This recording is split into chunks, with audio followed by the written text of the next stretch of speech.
నీ మాట మాత్రం పక్కా యాది పెట్టుకోమని చెప్పి నేను కోరుతా ఉన్నా. ఈ సందర్భంగా నిజంగా నరేందర్ గుండె ధైర్యానికి, ఆ రైతుల గుండె ధైర్యానికి మనందరం కూడా సెల్యూట్ చేయాలి. కేసీఆర్ గారి నాయకత్వంలో ఎట్లయితే ఉద్యమంలో ధీశాలిగా పోరాడినామో ఇవాళ నిజంగా మీ కొడంగల్ చైతన్యం చూస్తూ ఉంటే మొత్తం మా అందరికీ కొత్త ఉత్సాహం వచ్చింది, మా అందరికి కూడా గుండె ధైర్యం వచ్చింది. ఎందుకంటే సంవత్సరం కిందట అనుకోకుండా ఎన్నికలు ఓడిపోయినాం.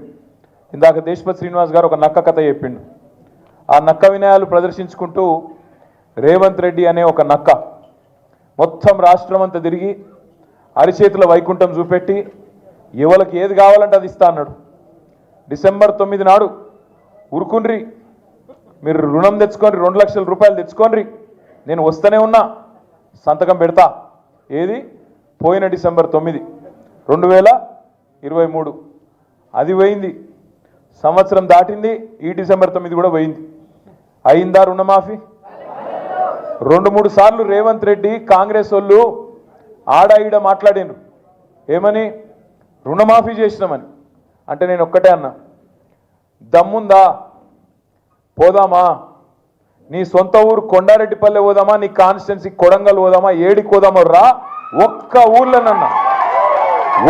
ఊర్లోనన్నా 100% రైతులు కనుక వచ్చి రుణమాఫీ అయిందని చెప్తే నేను రాజకీయ సన్యాసం చేసి ఆడికెళ్ళటే వెళ్ళిపోతాం, మళ్ళా రాజకీయాల్లో కూడా ఉండా అని చెప్పిన.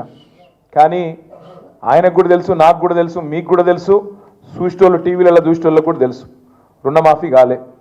ఎంత మోసం అంటే 49,500 కోట్లు మొత్తం కావాలి రుణమాఫీకి. నా లెక్క కాదు. రేవంత్ రెడ్డి ప్రభుత్వంలోకి రాగానే మొట్టమొదటి వారం 10 రోజుల్లోనే state level bankers committee meeting పెట్టిండు, బ్యాంకులతో మీటింగ్ పెట్టిండు. ఎంత కావాలి పైసలు రుణం మాఫీ చేసినందుకంటే 2 లక్షల రుణం. వాళ్ళు చెప్పిర్రు 49,500 కోట్లు సార్ అని చెప్పారు. ఏమైందో ఏమో తెలియదు.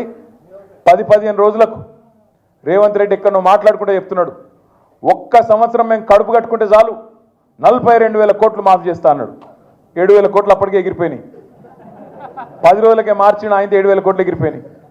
ఒక 15-20 రోజుల తర్వాత క్యాబినెట్లో పెట్టిరు రుణమాఫీ అని. 42,000 కోట్లు ఆయనతో సడన్గా 31,000 కోట్లు అయింది. 11,000 కోట్లు అక్కడ పోయినాయి. మళ్ళా తర్వాత బడ్జెట్లో పెట్టిండ్రు, బడ్జెట్ 26,000 కోట్లే అన్నారు. మరి ఏడవైంద్ర నాయన 49,000 కోట్లు 26,000 కోట్లు ఎట్లయింది అంటే చెప్పడానికి ఎవరు రెడీగా లేరు. ఆ 26,000 కోట్లలో కూడా ఈరోజు అరాచకం ఏంటంటే ఇప్పటి వరకు రైతుల ఖాతాల్లో పడ్డది 12-13,000 కోట్లు దాటలేదు. ఏ ఊళ్ళో కూడా 30-35% కంటే ఎక్కువ రుణమాఫీ కాలేదు. ఇది వాస్తవమా? ఎక్కడ కాలే, కొడంగల్లో కాలే, కొండారెడ్డిపల్లిలో కాలే, ఏ ఊళ్ళో కాలే తెలంగాణలో. కానీ సిగ్గు లేకుండా రాహుల్ గాంధీ నుంచి మొదలు పెడితే కింద ఉండే గల్లీలో ఉండే కాంగ్రెస్ కార్యకర్త దాకా అయిపోయింది మొత్తం చేసేసినాం, ఇంకేం లేదు చేయనికే. నేను అడుగుతున్నా, ఒక్కరోజు ఇవ్వాలని అధికారం ఉంది కాబట్టి, నేను టీవీలు చూపెడుతున్నాయి కాబట్టి, నువ్వు మొరుగుడు పేపర్లు రాస్తుండ్రు కాబట్టి ఏది పడితే అది మాట్లాడుతున్నావు. రేపు మళ్ళీ ఓట్ల కోసం రైతుల కాడికి పోయినప్పుడు పంచాయతీ ఎన్నికల్లో, జిల్లా పరిషత్ ఎన్నికల్లో ఇదే రైతులు నీకు బుద్ధి చెప్పరా, బుద్ధి చూపెట్టరా, వాళ్ళ తట్టా చూపెట్టరా అని యాడ్ చేసుకొని అడుగుతా ఉన్నా. ఎన్ని రోజులు అబద్ధాలతో గడుపుతావు? నువ్వే కదా చెప్పినావు.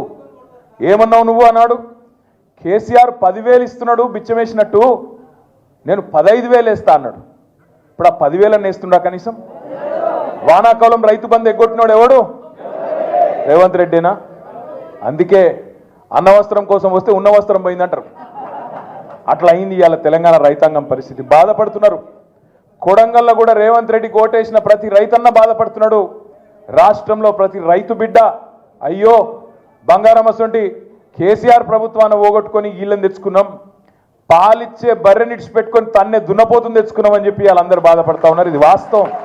రాష్ట్రంలో ప్రతి రైతు బాధపడుతున్నాడు. ఒక్కరు నువ్వు నేనని కాదు, రాష్ట్రంలో ప్రతి ఒక్కరు బాధపడుతున్నారు. ఇప్పుడు అక్క చెప్పింది, మేము హైదరాబాద్లో ఆడనో ఇన్నో తిరిగేటప్పుడు, ఊళ్ళలో పోయేటప్పుడు ఆపి అడుగుతున్నారు. మొన్న నేను గిడ అసెంబ్లీకి నుంచి వస్తున్నా, ఇంటికి ఆఫీస్కి వస్తున్నా, ఆడ సిగ్నల్ పడ్డది, ఆగితే పక్కకు ఒక ఆటో వచ్చింది. ఆటో వస్తే ఆయన హలో అన్నా అని చెప్పి నమస్తే అన్నాడు, అద్దం దించు అన్నాడు. దించగానే సాబ్ మేరా నామ్ మహమూదే అన్నాడు. कैसे हो भाई अन्ना? क्या हालत है साहब? बर्बाद हो गया सब कुछ।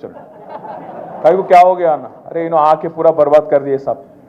అన్నాక फिर क्या करना అంటే कुछ करो ना साहब అన్నాడు क्या करना एक वोट का सजा 5 साल है ना भाई क्या करना అన్నా అంటే ఆయన ఏమన్నాడు ఎరికైనా మహమూద్ कोई तरकीब नहीं है क्या साहब ఏం ఉపాయం లేదా అంటుడు ఇది ఒక మహమూద్ ముచ్చట కాదు ఇది రాష్ట్రంలో అందరి మనసులకు ఇది ఏమైనా ఉపాయం ఉన్నదా ఈ సన్నాస నాయకులు పడాలి కానీ ఒకటి మాత్రం వాస్తవం జనరల్గా ఒక 3.5-4 ఏళ్ళకి వస్తుంది కోపం ప్రభుత్వం మీద పని చేయకపోతే 3 ఏళ్ళు చూస్తారు 4 ఏళ్ళు చూస్తారు తెలంగాణ ప్రజలు మంచోళ్ళు చేస్తాడేమో ఏమో ఇంకా టైం ఉన్నది కదా ఇంకా వచ్చే సంవత్సరం చేస్తాడేమో మళ్ళా బడ్జెట్లో పెడతాడేమో 6 నెలలకి ఏమైనా చేస్తాడేమో ఇట్లుంటుంది కథ కానీ రేవంత్ రెడ్డి కాడికి వచ్చే వరకు మాత్రం సంవత్సరం లోపట్నే ఆ నీలి రంగు నక్క మొత్తం వర్షంలో తడిసింది అసలు రంగు బయట పడ్డది ఎప్పుడు ఈ నక్కను వదిలించుకుందామని తెలంగాణ సమాజం మొత్తం ఇవాళ ఎదురు చూస్తూ ఉన్నది ఇది వాస్తవం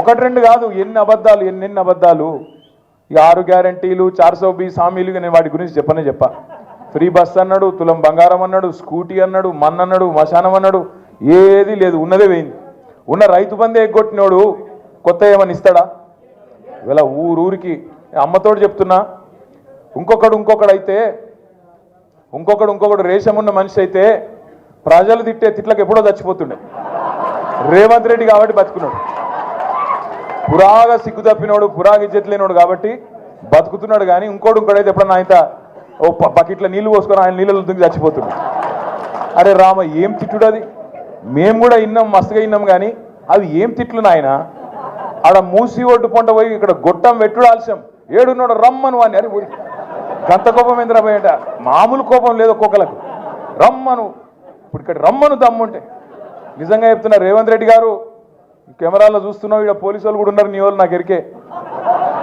రేవంత్ రెడ్డి యాది పెట్టుకో యాడికి పోయినా ఒక 500-600 మంది సెక్యూరిటీని పెట్టుకుని లేకపోతే మాత్రం ఈ బలగొట్టేటట్టున్నారు ప్రజలు ఎక్కడికి పోయినా మాట్లాడతారు అక్కడక్కడ డైలాగులు కొడుతుంటారు రేవంత్ రెడ్డి మగోడి అయితే రా అప్పుడప్పుడు ఆగురా అయ్యాను మీలో లేదు చెవులలో మీలో లేదురా పోయి ఆగు అక్కడక్కడ మాట్లాడుతుంటాడు